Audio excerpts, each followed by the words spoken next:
United States, Canada and the United States, and the other G7 partners with your leadership.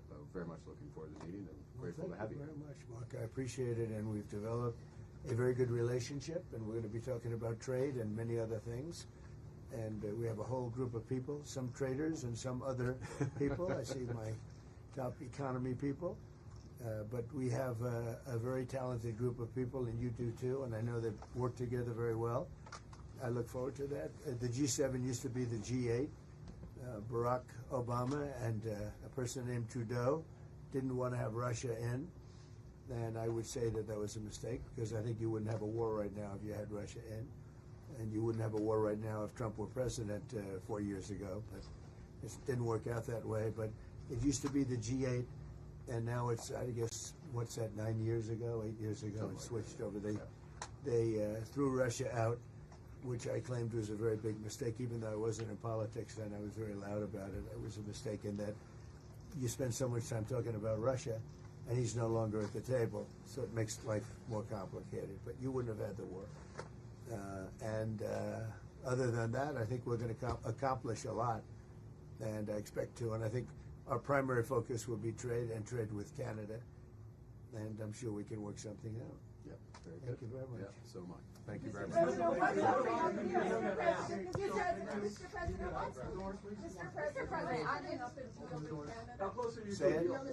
what is holding up a deal with Canada from your perspective?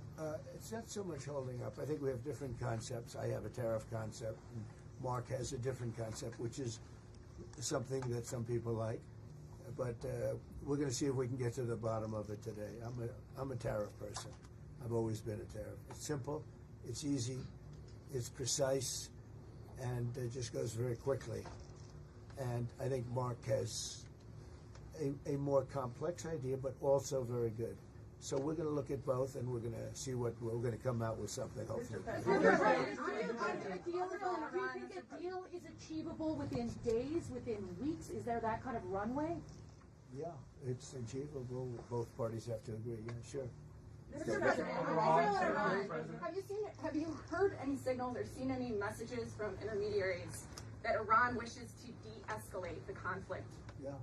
What have you heard? What have you heard from the Iranians? They'd like to talk, but they should have done that before. I had 60 days, and they had 60 days, and on the 61st day, I said, we don't have a deal. They have to make a deal, and it's painful for both parties, but I'd say Iran is not winning this war, and they should talk, and they should talk immediately before it's too late. And what would you say, in your opinion, what would it take for the U.S. to get involved in this conflict militarily? I don't want to talk about that. As you mentioned Putin, do you think that he should have a seat at the G7 today, that it should be the G8? I'm not saying he should at this point, because too much water's gone over the dam, maybe. But it was a big mistake. Obama didn't want him, and the head of your country, the proud head of your country, didn't want him. This was a big mistake. You wouldn't have that war. You know, you have your enemy at the table. Even I don't even consider him. He wasn't really an enemy at that time. There was no concept. If I were president, this war would have never happened.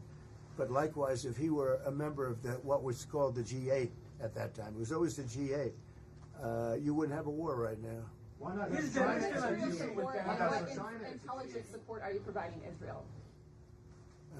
We've always supported Israel. We have for a long period of time, strongly. And Israel's doing very well right now. Why not have China at the G8? Why not have China here, the biggest economy in the world after the United States? Well, it's not a bad idea. I don't mind that. If somebody wants to suggest China coming in, I think we suggest. But you want to have people that you can talk to. You know, they don't talk to. Putin speaks to me. He doesn't speak to anybody else. He doesn't want to talk because he was very insulted when he got thrown out of the G8. As I would be, as you would be, as anybody would be. He was very insulted. And, I mean, he was thrown out by Trudeau, who convinced one or two people, along with Obama. He was thrown out, and he's not a happy person about it, I can tell you that. He basically doesn't even speak to the people that throw him out, and I agree with him. Go ahead. On immigration, why are you ordering ICE to target Democratic inner cities? What's behind that? I don't know what you're saying. you did a post last night where you said you want us to really target Democrats. Yeah, I want them to focus on the cities, because the cities are where you really have what's called sanctuary cities, and that's where the people are. I look at New York, I look at Chicago. I mean, you got a really bad governor in Chicago and a bad mayor, but the governor's probably the worst in the country, Pritzker.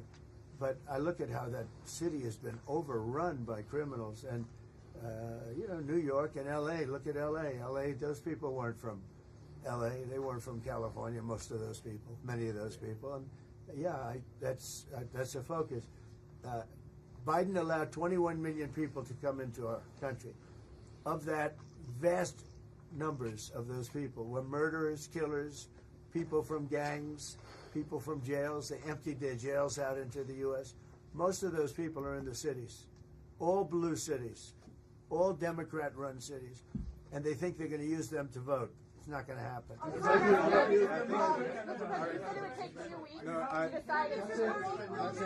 Thank you. If you don't mind, just I'm going to exercise my role, if you will, as G7 chair, since we have a few more minutes with the president and his team, and then we actually have to start the meeting to address some of these big issues. So, alors merci beaucoup pour vos questions.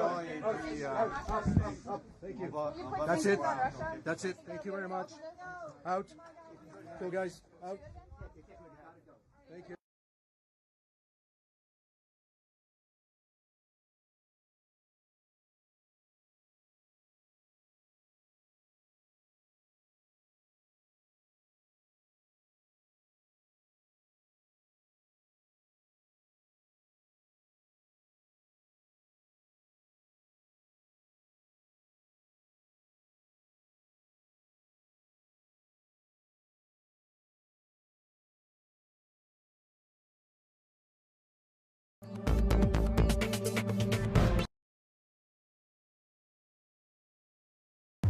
To keep America running, it requires nuclear power and enriched uranium. But today, foreign governments own almost 100% of the world's enrichment capacity, and they want to use American tax dollars on centrifuges manufactured overseas.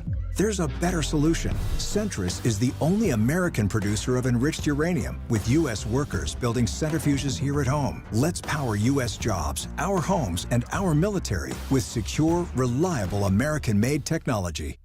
All across America. Good morning. Good morning. Wherever we are, it feels like home. Man, it's good to be home. GMA, it's an invitation to come together and brighten your morning.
I saw the 30-second pink salt trick in a viral video.